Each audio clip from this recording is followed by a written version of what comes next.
welcome. Thank you. Thank you. Gonzalo, you are the CEO of Pica Pica. Yes, correct. And Benjamin, you are the creative director of Nikben. That's correct, yeah. Could I start you guys off with introducing your brands a little bit? Yeah, so I am the co-founder and creative director of our Swedish brand called Nikben.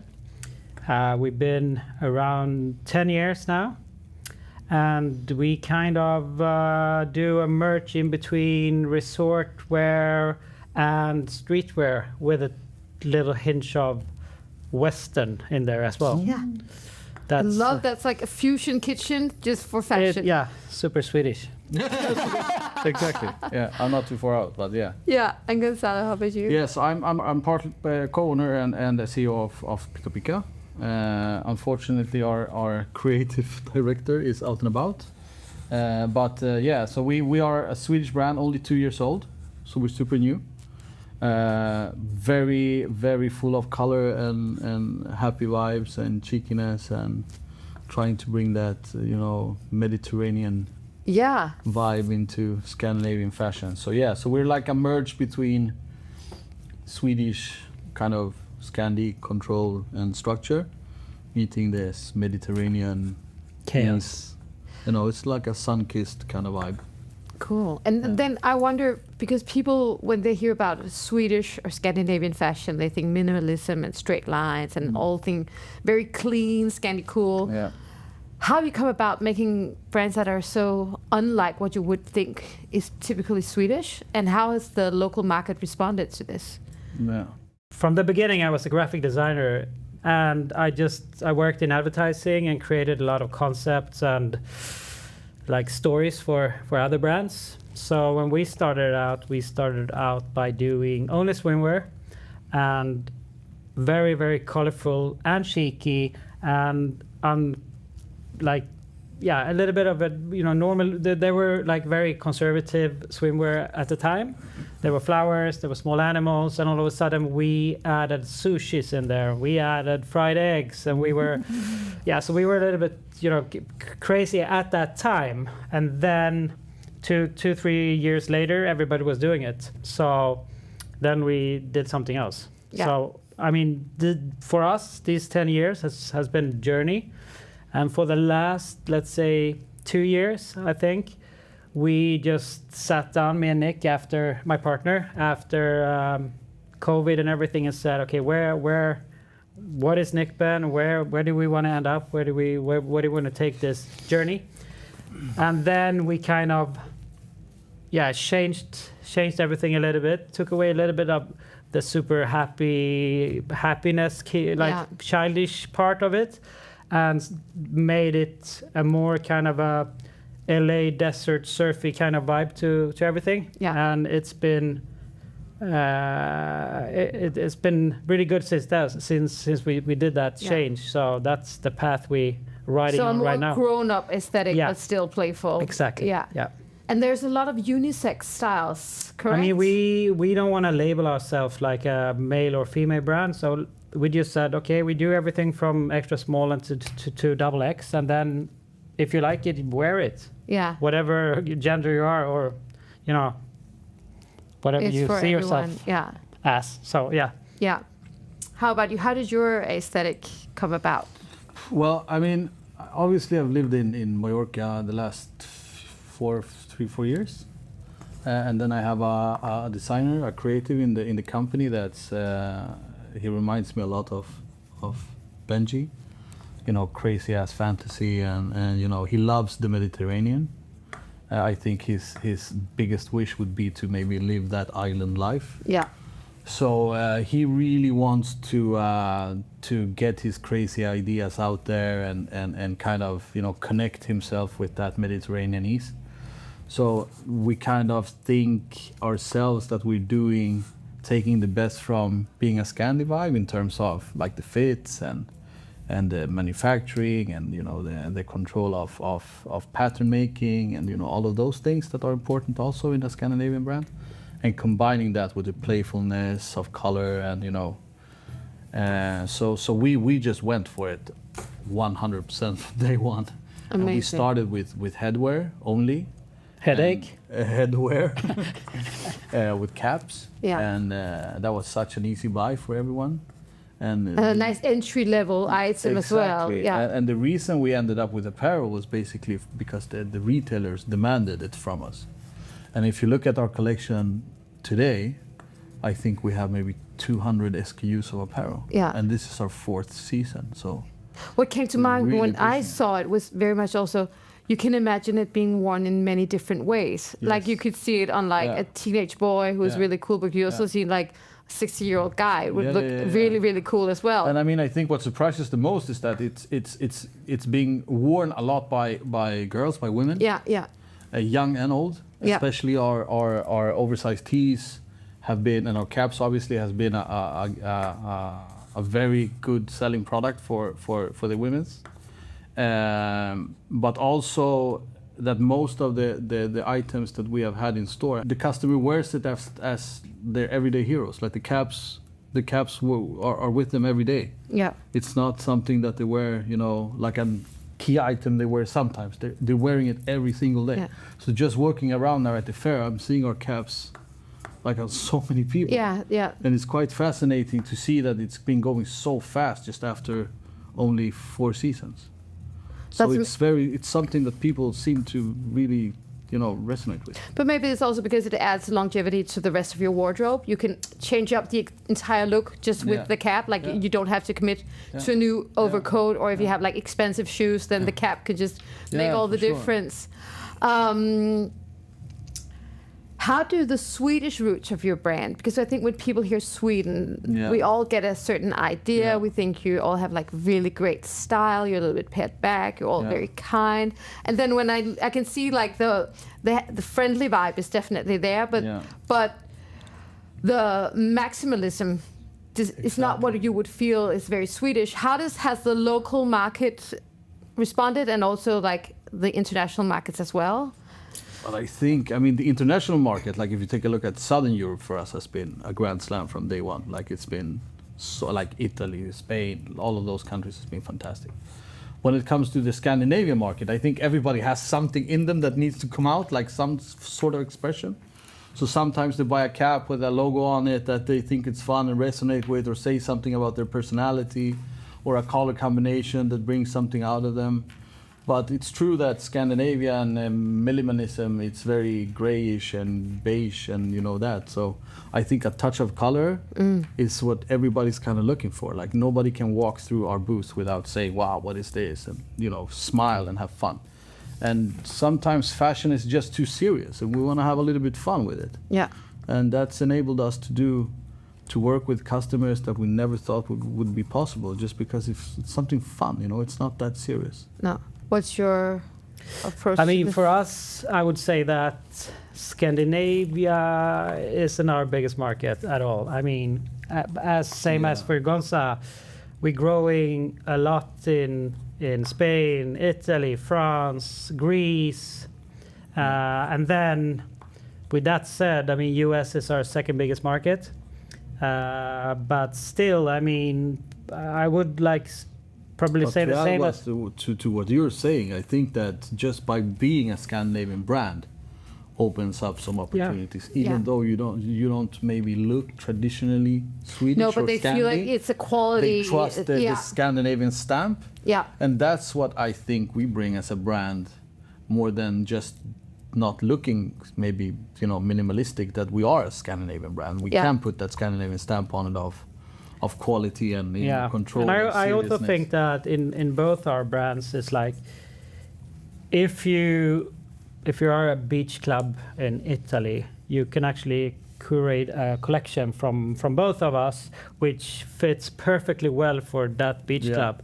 But you can also we can also do a Western store or a fashion store, or even more conservative store because we still have base color things, so you could pick and choose whatever you want. But normally an order would probably be you pick a little bit of everything just to try to get some print, some happiness into the Scandinavian stiffness. Or And maybe it's also an old stereotype, because maybe it has changed. Like when you look at like the kids in the street, they're not particularly minimalistic. No. Not anymore, I would say. No. Have you had any like highlights where a famous person or an influencer or something that really changed the game for your brands? Or is it more like the everyday advocacy of seeing people in the street? We're so new, right? We're like two years old only. So I mean, I don't think we have experienced the same as Nikben yet, but we still have like young, mostly girls, female DJs. We always do like these big silk scarves with some motifs on, and it's become a thing, at least in Stockholm, where we have our roots, for the girls to wear them as a top. Oh, amazing! And a lot of DJs are wearing them in the nightlife in Stockholm, which is super cool. Like, but we have no idea where it came from. We have never given anything away, like so. But it's been super nice to see that it's getting really like adopted by this young customer. Amazing. You must have some serious stories. Of course we had some, famous people, soccer player, whatever, but for me, I think we did a pop-up at Soho House, Miami, Soho Beach House. I was standing there a little bit tired from last night, and then Sharon Stone came up to me and bought like 2 pairs of swimwear, 2 t-shirts, and for young boys growing up in the 80s. Yeah, Basic Instinct. Sharon Stone. It was there. And I was probably like, what do you want? Do you even wear panties? I think that was a big thing which is stuck on in me. Yeah, like a real icon. Yeah, super cool. And she has amazing taste as well. It was a nice one. Yeah, it was a nice one. How do you at Nikben balance a more flashy and colorful style with the traditional sleek simplicity that still is what people think is the stuff that sells? Is that just an antiquated idea, or should people dare to be more colorful? I think that, just look at our track record, we see that people buy colors. Yeah. So I think it's, as you said before, maybe an idea that Swedes and Danes and Scandinavian people only wear black T-shirts and black pants or whatever, or jeans or so on. But I think that Scandinavians are more colorful, especially during summer. Yeah. And our summer collection is way more colorful than the winter collection, of course. But still, I think that all the seasons nowadays, they kind of mix together. They're so short in terms of summer is just getting longer and longer, and then all of a sudden all the department store, they want resort stuff in December like before. So everything is like mixed together now. It's there is the seasons are too short. Yeah. So everything goes year round, I would say. And that might even be a good thing. So you can have like a more. I think that, to be honest, we kind of course, we see what sells and not, but we kind of just do whatever we think is good and cool and nice. And then I think that for those who want to join our journey, they will join the journey. If you don't like it, that's it. Yeah. So just stick to your gut and go with that feeling. Yeah. As you know, if you work with, as yourself, like agents and distributors from around the world, everybody wants to tell you how to do it their way, to do the best way. And we've been listening. We listen to what they have to say, but end of the day, this is our journey. We do it this way. We think this is a good way. Either you're on the team or not. Yeah. How's your approach to this? Well, I agree on most of the things you're saying. I think in general the business is, you need to look at it there's a Scandinavian look at it and there's an international look at it, right? And we have gone outside Scandinavia with our sales. Southern Europe, for example, is super important for us.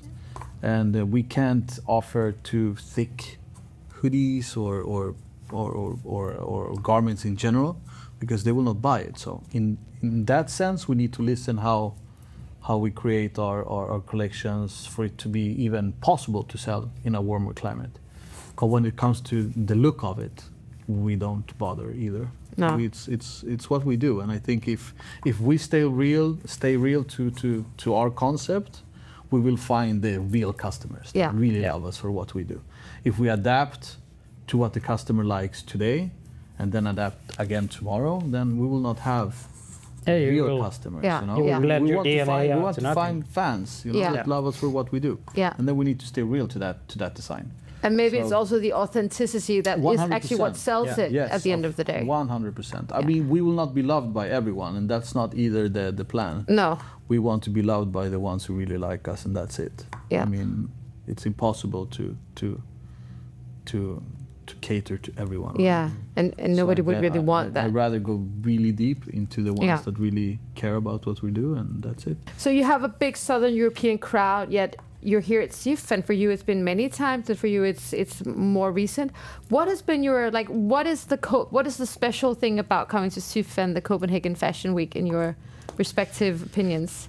I think it's we have to see it as nowadays a more international affair. Yeah.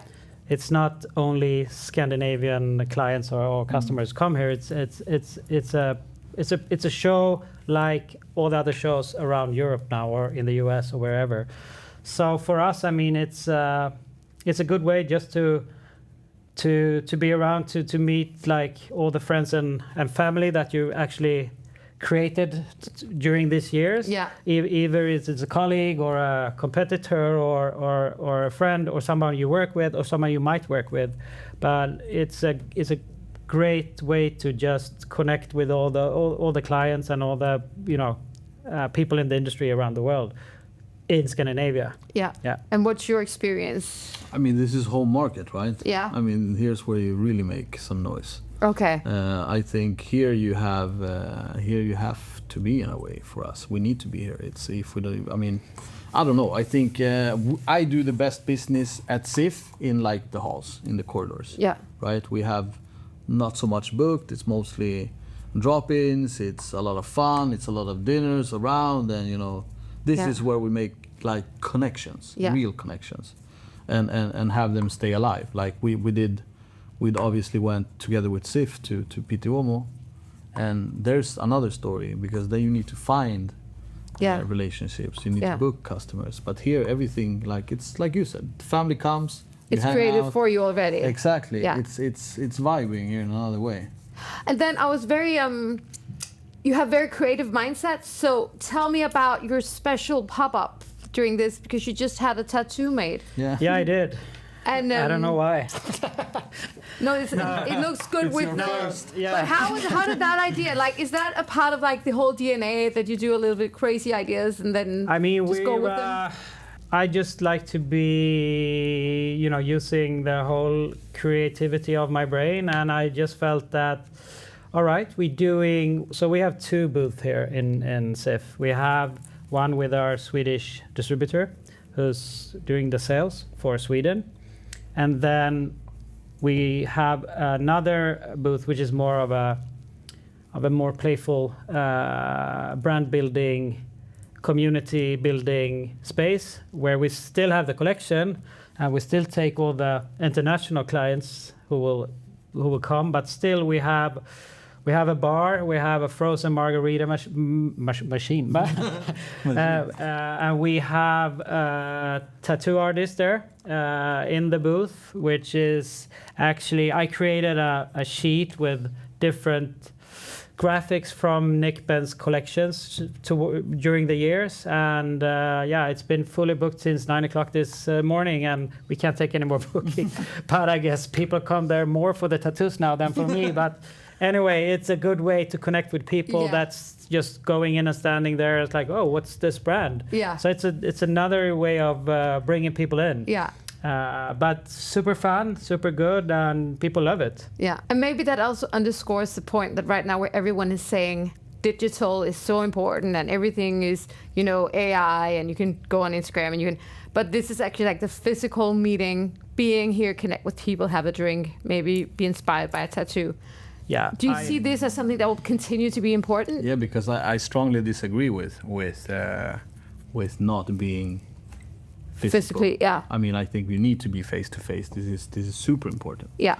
I'm old school that way. I think we need to meet, shake hands, have a drink, have a few laughs, and and product today doesn't win anything anymore. Like, you need to have a good story. You need to have soft values. Like, our creative Sam is like super creative. It's a lot like Benji. Like, he creates a whole story around and soft values around a lot of things that makes me be able to speak with the client for half an hour about whatever, and that creates emotion and relationship. No, we need to meet for sure. Yeah, and maybe also old school is like the new cool. Exactly, because exactly. This. You can get so much like fast fashion just thrown in your face from like big corporations, but this has like it's turning around now for sure. Yeah.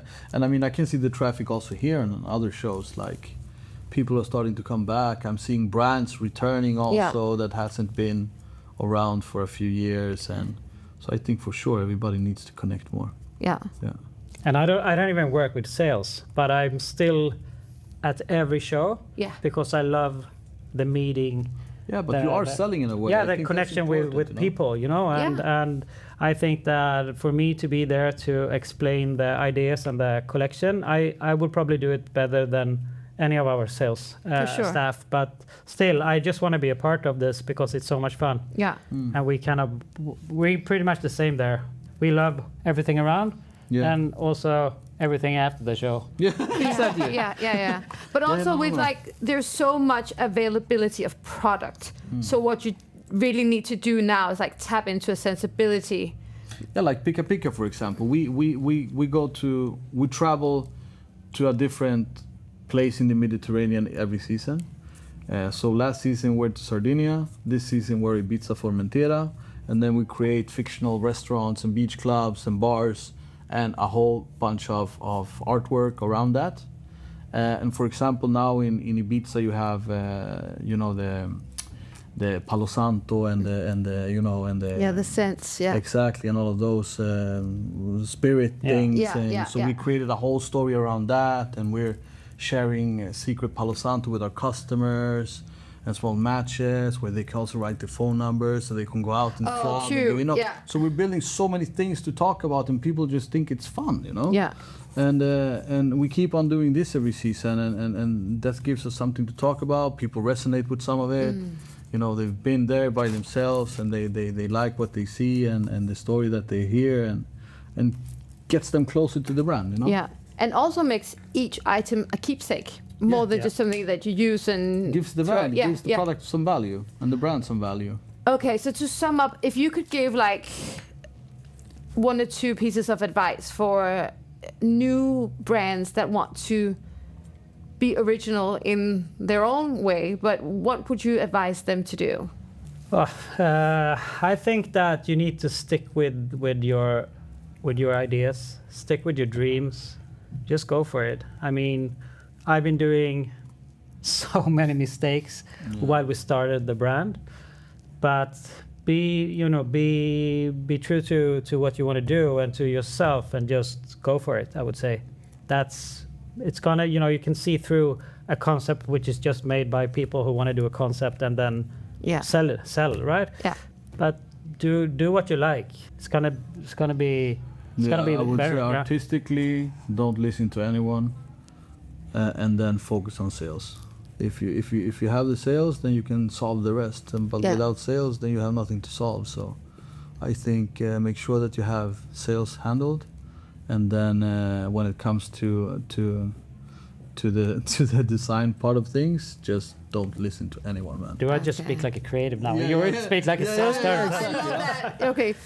Stick to the sales, stick to yourself, stick to your guns, and don't worry.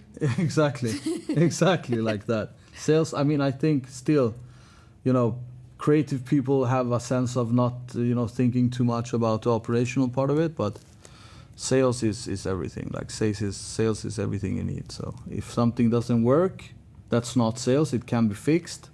If sales doesn't work, then you have nothing to fix. Yeah, that's excellent advice. Yeah. You have a mentoring job coming up then for new. For me. I'm not the creative, so I mean, I need to be good at something, right? Yeah, we all do. This was excellent. Thank you both so much for coming. Thank you so much. Thank you.